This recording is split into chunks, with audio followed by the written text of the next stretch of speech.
So I wanted to talk with you guys about something else. I talked with you before about materials. Well, I kind of now I've really stepped it up in terms of materials. Like I never, ever, ever go home with nothing in the bed of my truck. Something I scavenged, something that I was able to score for free. I mean, I've become such a freaking junk man. I got a hold of some good insulation. I need the insulation. But I got so much wood from that farmer, and I got so much wood from that, and it just keeps coming. I gotta go get more. So now, I wanted to tell you about some of the things that I see, some of the things that I wish I could grab, but I can't because I already have a bed full of stuff. So let me tell you something. Let's say I'm driving and I see a couch. Just a couch to throw away furniture. That is what I want. Because let me tell you something. My little girls love stuffed animals. They love stuffed animals. So I can actually grab a couch. You take out the threading. Now you take out the material. It's only a few select cuts. You get all that material. And it's stuffed with cotton. Try buying cotton online. It's expensive. It's expensive stuff. But if you know where to scavenge it, it's free. So, you could do that. Let's say I take out all the cloth. Then I take out all the cotton. Then, if I got a sewing kit, I can make stuffies for my kids, and they love it. My little girls love my homemade stuffed animals. They love it more than the store-bought stuffed animals, I'm telling you. If you're a dad and you sit there and make a stuffed animal with your little girl, that will automatically become her favorite stuffed animal. Her favorite. Because daddy made it for her. She'll love it. And you get the cotton for free. And if you know how to take out the material, you get the fabric or whatever, maybe even pleather. You get it off the couch for free. And then what's underneath there? A whole bunch of wood, probably. And not only that, but the small, thin kind of wood that's still strong, but it's thin and it's wood and it burns perfectly. Throw that in the wood burning stove on top of some hot embers. Just wait a minute, it'll fire up itself. Then you can throw on some of the bigger wood. And let me tell you something, when it comes to the wood burning stove, I've really come to appreciate thin pieces of wood, small pieces of wood, so much more. And cardboard boxes. I always need more cardboard boxes and like pallets. A pallet takes like 5 minutes to chop, and I get a whole bunch of wood that I can just throw on top of coals, and it fires right up. No problem. Chopping down trees. People want the trees gone, you get the wood. People are always leaving trees out, and their branches. You break apart the branches. You got more kindling, more things you can throw in the wood burning stove. People are always throwing away things that are perfectly good. Now here's something else I got cooking. I went ahead on Facebook Marketplace and I bought a $50 complete CB radio set to put in my pickup truck, in my F-150. I'm excited. I'm like, I can't wait. It's the whole setup. And then it's got the magnet antenna. I throw the antenna on top of the truck. Oh, no go. Because it just so happens the year of my truck was a year where F-150s are made out of aluminum, non-magnetic. So magnets don't stick to my truck, which sucks. So now I need to hustle up a bunch of side work in order to get a approximately 150 bucks. 150 bucks I could get a mount for the third brake light above the bed of my truck. Then I'll be able to put in a CB radio, which I really want. I really want a CB radio. I own the CB radio. It's crazy I can't use it because my truck isn't magnetic. That's horrible. Such a disappointment. But I can get it. I gotta just hustle up 150 bucks.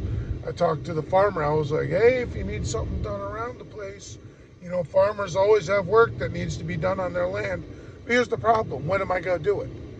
I work all day, then I come home. I gotta cook. I gotta clean. I gotta set the stove right, the wood-burning stove.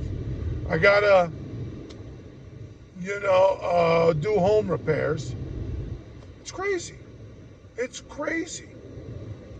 I'm so tired sometimes. I'm so tired. And then, my house will be warm, but the pipes will go in the kitchen, will go under the floorboards, but above the baseboard under the mobile home. So it's nearly impossible. I can't tear apart the mobile home to put heat tape on those pipes.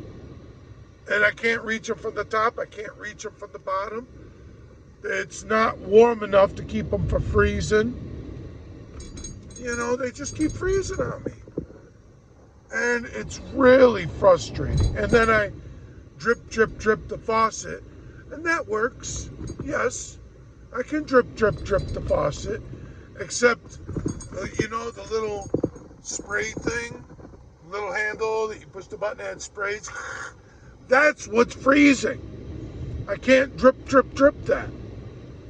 And it's like, oh my God. I'm so sick and tired of these problems. I entered this whole thing with a dream and the problems just keep piling up.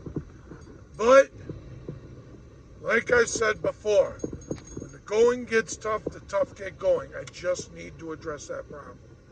I just need to make it through the winter.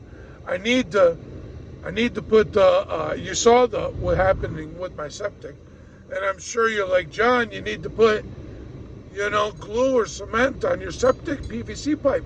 But I don't want to do that until I get the insulation around the skirting. I gotta get the insulation on there. Well, because without it, my pipes are just gonna keep freezing. And if my pipes freeze, and I have the PVC pipe cemented and glued together and all that, well, then I can't just take it apart, unfreeze it, and put it back together. It's broken. I have to replace it all at that point. And, no one wants to do that, man. That's just more expense. That's more money.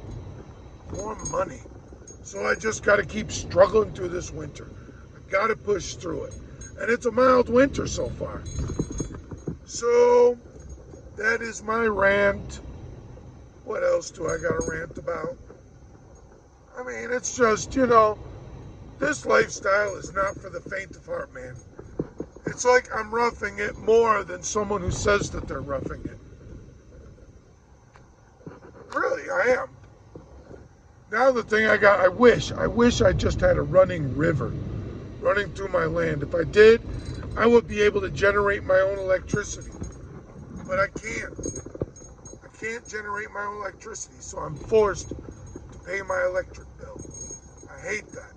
I wish I could drill my own well, but the people who supply my well water, they turned up the bill 300%.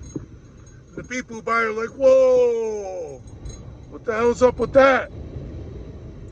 These people at the well company are like, screw you. We don't even want to own your well. By the way, we're selling it. $12,000. Well, I'm really thinking about buying it, except I can't afford it. I don't have $12,000. So, I'm just going to have to pay the bill. But then you would think, well, drill your own well. My neighbor did that. $25,000. So you'd be like, well, sounds like it's better price to just buy the well off the people. Yeah, but I don't know what's going on with the pipes. Why are they selling it for 12 G's? What problems are they looking at? I bet they're servicing some house where the pipes are getting filled with lead or something. They're like, oh, no, we don't want to deal with this. Well, then if I buy it, then I'm liable. So what I have to do is buy it, then I have to tell other people I'm not selling to you. Get your own well water. But I got a feeling there's laws regarding that. So you can't just cut off someone's water. You can't do that. So what am I gonna do? That is the million-dollar question. But right now, what I'm gonna do is I'm gonna drum up about 150 bucks so I can get the mount that goes over the third brake light. And then at what point I will have my CB radio operational. And then hopefully I can, if I really like it, maybe invest a little more, because the CB radio I have is just bare bones minimum. But that's only appropriate for a first-time user. The bare bones. See if I like it. Talk to some truckers. Breaker, we got City Kitty shooting you in the face on 55 South, mile marker 123. Over. Sounds cool. I'm good at that. Except I need to do it with a southern accent. If you're going to talk on the CB radio, you need to do it with a southern accent. Breaker. We got a Shitty Kitty shooting drivers in the face on 55 South, mile marker 123. Over. I don't know. I got to work on it. People respect the fact that you're trying. But if you're not even trying to put on a southern accent, then they don't want to talk to you. So don't be surprised when you're like, radio check, and no one says anything. You're like, well, why doesn't anyone talking to me? Because no one wants to talk to someone who's not even going to try to learn the CB radio lingo or the courtesy. You got to learn how to try to speak Southern. If you suck at it, that's fine. They'll deal with it. They'll help you. If you don't know all the lingo, but you're trying, that's fine. They'll help you. Oh, well, my pinky's getting a little tired. I had to switch up my crap. Well, the video's getting long, and I'm ranting. End of rant. This is where I'm at. This is what's going on in my life. And of course, as always, like, comment, subscribe, share this video with your buddies. Maybe they'll learn something. Yes, sir. Later.